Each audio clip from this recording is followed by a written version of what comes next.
இங்க ஒரு பொண்ணு அவளோட பாய் ஃப்ரெண்டை பாக்குறதுக்காக ஸ்பெஷல் கிளாஸ் வந்திருக்கா. அவனுக்கு ஒரு நிக் நேமும் வச்சிருக்கா, போக்ரின்னு. வெளியவே பார்த்து பார்த்து அவன் வருவான்னு கண்ணுக்கு கால்ராவே வந்துட போகுது. ஏய் வருவாண்டி உன்னோட ஹீரோ, டென்ஷன் ஆயிட்டே இருக்காத. அவ ஃப்ரெண்டு சொன்ன மாதிரியே ஹீரோவும் வந்தாச்சு. மேடம் சாரி மேடம், கிளாஸுக்கு லேட் ஆகி போச்சு. அதெல்லாம் ஒண்ணு இல்ல சிவா, நீ கிளாஸுக்கு வரலாம். இதை பார்த்து இந்த ஹீரோயின் அவளோட ஃப்ரெண்டுக்கு கண்ணத்திலே பலாருன்னு இல்ல சாப்பிட்டா கிஸ் பண்ணிட்டா. அதே மாதிரி ஹீரோட ஃப்ரெண்டு லேட் ஆகி வந்துட்டான். ரீசன் கேட்காமலே சீப்போ கிளாஸ்ல போய் உட்காரு. இப்போ ஹீரோட பார்வை ஹீரோ பக்கமா திரும்பிட்டே இருக்கு. ஹீரோயின் இப்படி பாக்குறதுனால ஹீரோக்கும் ஒன்னும் சொல்றதுக்கு இல்ல. எதுக்காக இப்படி பாக்குறானா, நேத்து நைட்டு கனவுல ரொம்ப ஓராவே ஹீரோ டிஸ்டர்ப் பண்ணிருப்பான். மறுபடியும் ஹீரோ அவளை பார்க்க, அவ இவனை பார்க்க கண்ணாலே பதில் சொல்லுவா பாருங்க. சும்மா அல்டிமேட்டா இருக்கும். இந்த புள்ள இன்னொருத்தி தலையை வச்சு மறைச்சிட்டு இருப்பான். அவ கொண்டைய பிடிச்சி ஒரே கமத்து.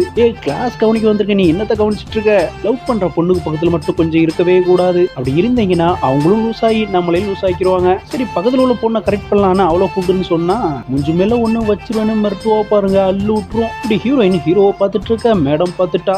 அனிதா கிளாஸை கவனிக்காம என்ன கவனிச்சிட்டு இருக்க? நாங்க 2 பேரும் லவ் பண்ணிட்டு இருக்கோம், நீ கொஞ்சம் மூடுறியா? இந்த கதை உங்களுக்கு பிடிச்சிருந்தா லைக் பண்ணுங்க.